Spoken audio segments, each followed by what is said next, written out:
The University of Washington interacts with over 90,000 youth under the age of 18 each year in over 200 youth programs. Engaging with youth is a core part of our mission as a public university. Many of us choose to participate in youth programs because we want to have a positive impact in the lives of youth. We must also be proactive to ensure that we are doing everything we can to protect them from harm. Safe interactions support the growth and development of a young person. They honor and affirm the youth's identities and aspirations, allowing youth to focus on the reason they are participating in your program, whether it is to learn a new skill, apply for college, or just have fun. Safe interactions are equitable and inclusive, conveying that each youth matters. Interaction should also be culturally informed. We can't be an expert in all cultural norms, but we can seek to understand and respect cultural differences in communication, physical contact, and other interactions. In this training series, we will provide general information on how to interact safely with youth, starting with an overview of your role as an employee or volunteer in a youth program. We will also address different types of interactions, including communication, physical contact, and supervision. The University of Washington standards for interacting with youth have been integrated into each of these trainings. The standards for interacting with youth can be found in their entirety on the Youth at UW website. Authorized personnel involved in university youth programs must follow these conduct standards at all times. Throughout the series, you will have the opportunity to hear from program staff about their experiences and best practices for promoting safe interactions within their programs. You will also hear from youth participants about their experiences in the University of Washington youth programs. This module of the Promoting Safe Interactions with Youth training series will focus on your role. University of Washington community members play an important and influential role in the lives of youth. Your key responsibilities are to maintain professionalism, model healthy boundaries, and create a safe environment. With thoughtful planning and intentional interactions, it is possible to achieve all of these things.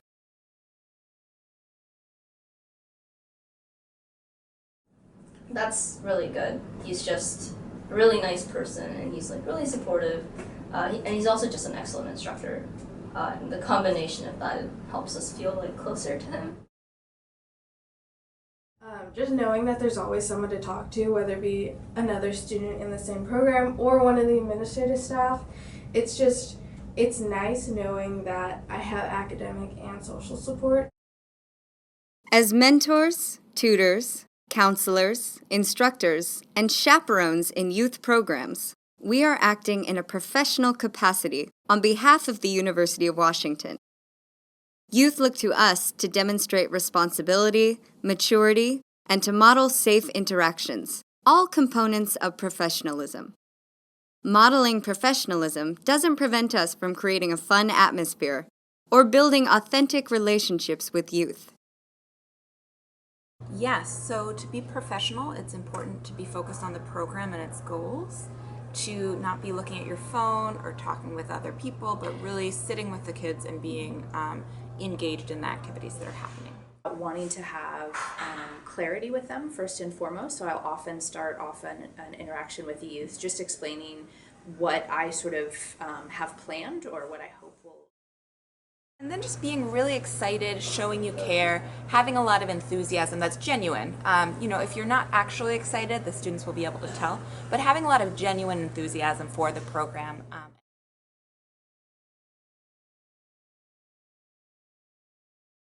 So I think in general, they're not only just preparing us academically, but they're also preparing us socially and giving us the life skills needed to be successful in the university. By modeling safe and appropriate interactions, we reinforce our positive role as an employee or volunteer who is there to help, not harm, youth. We are also teaching youth healthy boundaries regarding personal safety and relationships. These are skills that will benefit them into adulthood. Youth may not always understand that a professional relationship is different from a personal relationship.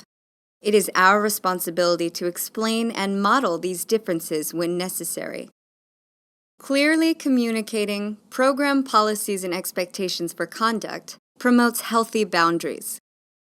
Take time to explain these policies and expectations early in your program and refer back to them when needed. So, for example, if a policy or a rule for the kids is no running in the hallway at the school, if one time you let them run in the hallway, then it really creates a sense that that boundary isn't important. So being consistent over time that this is the boundary, and also describing why. It can be really helpful to say, the reason we have a rule about no running in the hallway is because sometimes people get hurt and I don't want you to get hurt. So being really clear and really consistent is an important way to keep boundaries. Creating guidelines together that everyone is aware of, or if you're working at a school that already has guidelines, being aware of what those are and making sure there's conversation to remind the group about those guidelines. Setting good boundaries on what you are allowed to do, and then outside of those boundaries, allowing kids to use their imagination. It's nice when you feel like there's a place there, like actually, that you can just go to and chill out in and belong in. As youth program staff, it is our job to create an environment that is both physically and emotionally safe for youth. This helps youth feel comfortable and secure so they can focus on learning and having fun. Each youth program will have its own unique needs to consider in creating a safe learning environment. Are youth in your program spending lots of time outside, using labs or maker spaces, or operating specialized equipment? Other considerations may include traveling off campus or navigating busy urban areas. It is our responsibility to maintain an awareness of the varying environments in which our programs operate and plan accordingly so that youth can participate in activities without a risk of injury. I think about the setup of the space that I'm in, so wanting to be sure that there's distance between us, such that it feels like the student kind of has their own space and I have my own space. I think about whether or not my door is open or not, wanting to be sure that students both have a sense of privacy, because sometimes we are talking about difficult academic situations or family situations, but not wanting them to at all feel trapped or isolated or cut off from other people. No matter the location of your program, it is important to consider the safety of the physical space. Does it provide adequate personal space for both you and the youth? Is it appropriate for the age group? By being aware of the unique environment of your program, you can create a safe place for youth to fully engage. As mentors, tutors, counselors, instructors, and chaperones in University of Washington youth programs, our responsibilities are to maintain professionalism, model healthy boundaries that promote comfort and safety, and create a safe environment for youth to learn and grow. With a little enthusiasm and creativity, we can continue to find new ways to make programs safe and fun.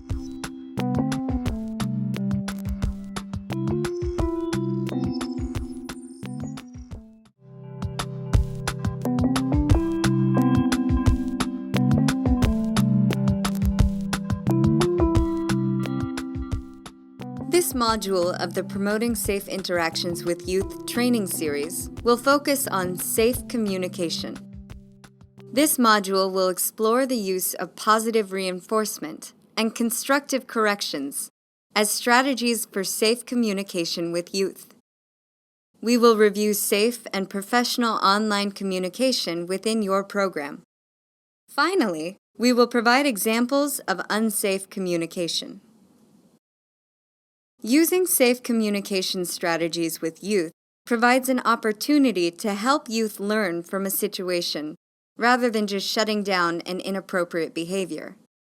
As employees and volunteers working with youth, It is our responsibility to model appropriate language and respectful behavior. This means communicating a positive and constructive message through your words and actions, and not using any harmful language or unsafe methods of communication. Using safe communication emphasizes your professional role and sets and models healthy boundaries. I want to remind students that I'm working with them in a professional capacity, and I have both a professional email and phone. I work typically Monday through Friday, 8 to 5, and so while they may need to contact me outside of there, to not necessarily expect me to respond. At the very beginning of our programs, we always set a very clear boundary in terms of verbal, physical, and emotional communications. Positive reinforcement is a strategy that identifies and encourages appropriate behaviors and actions. When using positive reinforcement as a communication strategy, it is helpful to be specific and direct in commenting on the youth's actions or behaviors. So during our staff trainings, we ask our teachers to use positive reinforcement whenever they're talking to the students. One thing that we really work on as facilitators at Radioactive is encouraging youth through non-evaluative language. So that means instead of saying, like, that's great or awesome, I really want to be thinking about specific encouragement. Give them compliments based on what they're doing. So saying, I can see you're working really hard and I appreciate that. Or I noticed that you were really helping someone else out and I just want to let you know that I appreciated that you did that. If all you're saying is, nice job, young people are usually able to tell that that just doesn't really mean anything. It's kind of empty.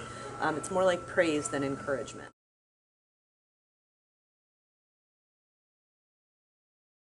There are times when the behaviors and actions of a participant will require corrective action. Safe communication includes corrective comments that are constructive and explain the behavior you would like to see. For example, if a youth is constantly interrupting a group discussion, you can use a phrase such as, "If you have something to say, please raise your hand." Avoid using labels that are personality-based, which focus on the person rather than their specific behavior. In the example of the interrupting youth, you might be tempted to label them as rude, but doing so is more likely to induce shame than to change their behavior. Instead, focus on the interruption, which is the behavior you want them to correct. Remind youth of appropriate behavior by referring them to their participant code of conduct. By doing this, you can emphasize that your corrections aren't personal and bring the conversation back to the expectations for all in the program. At the beginning of our program, youth create a group agreement together. It's sort of a contract that dictates how we're going to act towards each other in that space. And whenever somebody is acting or saying something that goes against our group agreements, the way we usually handle it in terms of speaking to the young people is to refer back to those group agreements. In our program, it is really important for staff and for mentors in particular to have frequent communication with youth, and it's important for us to meet them where they're at, and for most young people, that's through their phones. Not all communication with youth happens face-to-face. You may be in an environment where texting, email, and social media are used with your program participants. Unfortunately, private, unmonitored communication can allow perpetrators of abuse to take advantage of youth. If online communication is allowed in your program, it should be strictly limited to topics sanctioned by your program and should not occur outside of program activities. Programs can set up official program accounts or apps that can be monitored. You should always avoid texting and any other one-on-one communication with youth. Staying on that uw.edu profile keeps it kind of a little bit more secure. We actually use a separate text service that we communicate with our students. It's just really important to have a policy in place and then refer to it. So you know exactly how you're going to respond if someone asks to friend you on Facebook, and you just say, you know, it's our policy that we don't interact with youth on social media platforms like that.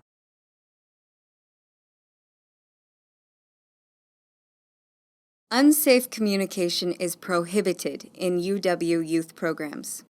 Examples of unsafe communication include yelling in a threatening or aggressive manner, making fun of a person based on their race, national origin, gender identity or expression, sexual orientation, ability, or other identities, making derogatory comments about a person or group of people, threatening severe or harsh punishment as a consequence, and using intimidation as a discipline strategy.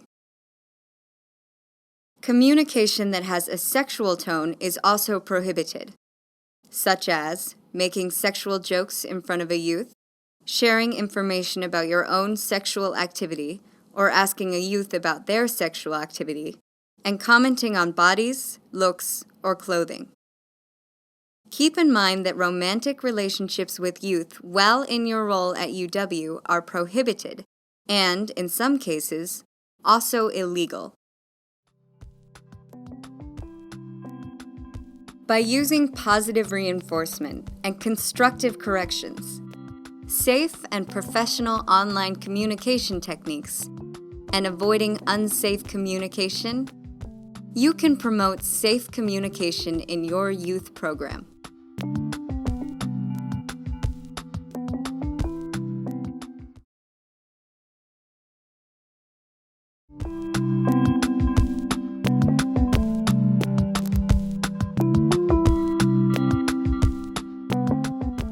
This module of the Promoting Safe Interactions with Youth training series will focus on safe physical contact.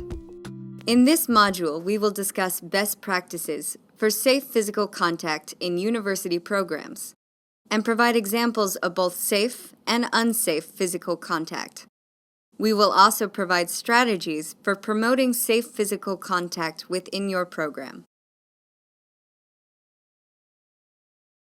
It is important to always limit physical contact with youth who are involved in university programs. Though physical contact may be necessary in some program models, such as sports camps, or unavoidable in others, such as preschools, where staff may help with diapering, toileting, or other basic functions, the majority of programs serving youth don't require physical contact, except on infrequent occasions that don't rely on physical contact. A smile or encouraging words can be just as affirming and can reduce the potential to cross a boundary. Is that I always want, for the most part, youth to be in the lead in terms of any kind of physical contact. So whether that would be like a high five or a fist bump, that I would never want to engage a youth in any sort of physical contact as the sort of primary person. We definitely gave just more emotional and verbal support rather than physical support. You can promote safe physical contact by setting and maintaining healthy physical boundaries with youth. Set expectations early on about what is okay and not okay in terms of physical contact, both with staff and with their peers. The other thing you can say, or that I sometimes say, is I have a personal bubble, and I hope that I ask that folks respect my bubble. So being clear about what you need. At our orientation, where the parents are there as well as the students, we set those boundaries very early at the orientation. Defaulting back to that professionalism. So we're in a professional space, that I'm not a family or friend, that we're not necessarily in your home, and so the sort of expectations here might be different. What if a youth or child wants more physical contact than is appropriate? Won't I be neglecting them or harming them emotionally by not reciprocating? You are not harming them. In fact, you're helping them learn healthy boundaries for the setting they are in and contributing to their safety and success in the youth program. When staff actively model and maintain healthy physical boundaries, both groups feel comfortable and able to work and learn. appropriate boundaries, healthy boundaries help me be comfortable, do the work I want to do, feel connected with youth in ways that feel appropriate. Of course, I want to be sure that the youth that I'm engaging with also feel all of those things. I want them to feel safe, to feel comfortable, to feel relaxed, to feel like I'm an advocate for them. If kids don't feel emotionally safe and physically safe, they're not able to focus. Really, safety in emotional and physical sense is the basis upon which we can build good programs. It can still be awkward to not reciprocate a hug or other request for physical contact, such as a younger child who wants to sit on your lap. However, there are ways to tactfully handle these situations. Offering an alternative is always a good option. For example, if a child wants to sit on your lap, you can say, "Why don't you sit next to me?" So if someone wanted physical contact that wasn't safe physical contact, I would start by saying what I would like instead. So I could say, I really like high fives. High fives are the way that I touch people. So being really clear about how you want to show them you care, that is a safe contact.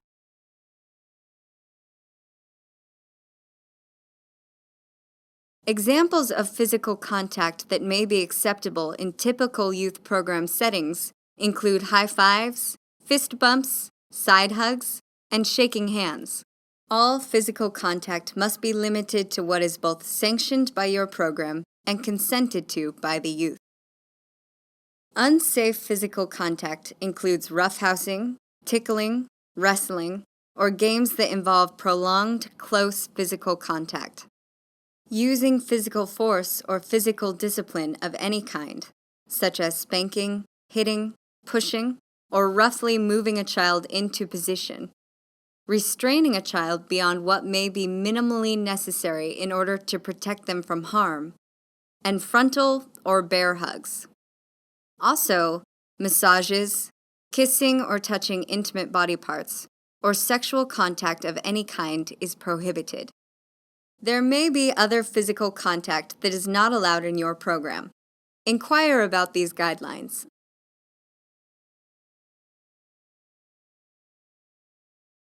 Program leadership sets the tone with staff regarding safe and unsafe physical contact with youth participants.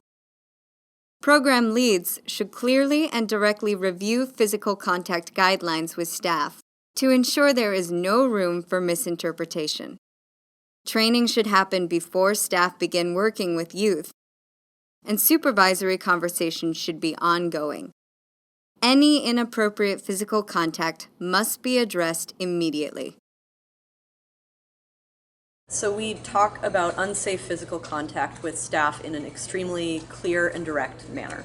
So at all of our trainings for new staff members, we go through our Working with Minors policy, which we maintain as a program in detail, and that includes a list of what we consider to be safe and unsafe physical contact. So people can have really specific information. For example, it's totally fine to give a high five. It's not okay to rub someone's back. By following these guidelines and strategies to promote safe physical contact, you can contribute to the well-being of youth participating in University of Washington youth programs.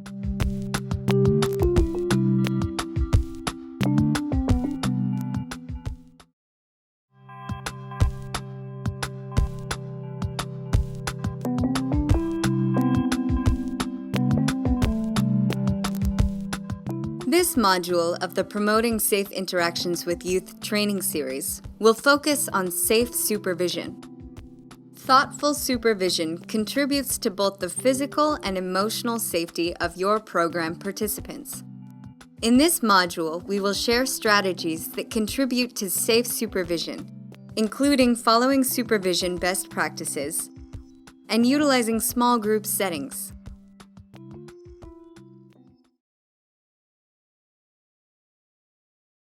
Interactions between a youth participant and an adult in your program should always be observable by others. Consider the location of your activities and plan for adequate numbers of program staff to prevent unmonitored private interactions. Employees and volunteers should avoid being alone with a youth. Follow the rule of 3, which means including a third person in all interactions. Sometimes, one-on-one interactions are necessary and inevitable.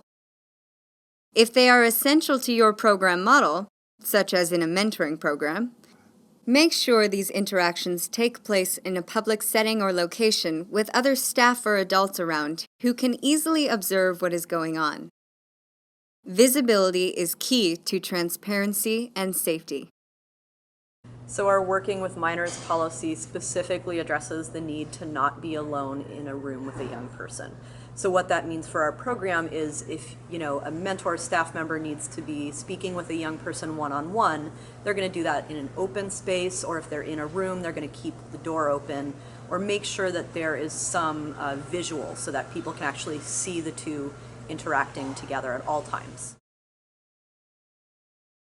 So it's really important to have interactions with youth take place publicly. That's not just to protect the young people, but it's also to protect the staff members in the program. We want to make sure that, there are witnesses to interactions. You can't be alone with a student, always keeping doors open, even when we're having private conversations. Always make sure that there's an open door. If there is not an open door available, then we actually make sure that there's more than one staff member with the student, and that the gender ratios are equal in terms of at least one female, one male staff with the student, whether they're male or female. You want to be very careful. I think that the most important thing when working around youth is to have multiple people around you. The American Camp Association provides recommended adult-to-child ratios for both daytime and overnight settings. For daytime activities, the recommendations are 1 adult per every 6 youth ages 5 and younger, 1 adult per every 8 youth ages 6 through 8, 1 adult per every 10 youth ages 9 through 14, and 1 adult per every 12 youth ages 15 through 17. If you participate in an overnight program, these ratios are reduced even further, requiring more adults per youth participant. Small group activities can often be used in place of one-on-one interactions to provide safer supervision and enhance learning for youth participants. Small group activities can provide an ideal learning environment, as group members can learn from each other's experiences and build interpersonal skills, such as collaborative problem-solving and empathy. Consider using small group settings in place of one-on-one interactions when appropriate for your program activity and age group. One-on-one can be really intimidating no matter what age the child is at. I think smaller group settings are really important because it gives you enough intimacy within a group to share ideas and thoughts. We have certain cohorts in place in advance. So, one mentor will work with 3 or 4 youth. So whenever they're meeting, they're going to meet all together as a cohort. By planning ahead to carry out your activities in observable locations, following the rule of 3, maintaining adequate ratios, and leveraging group activities when possible, you are creating a safer level of supervision for youth in your programs.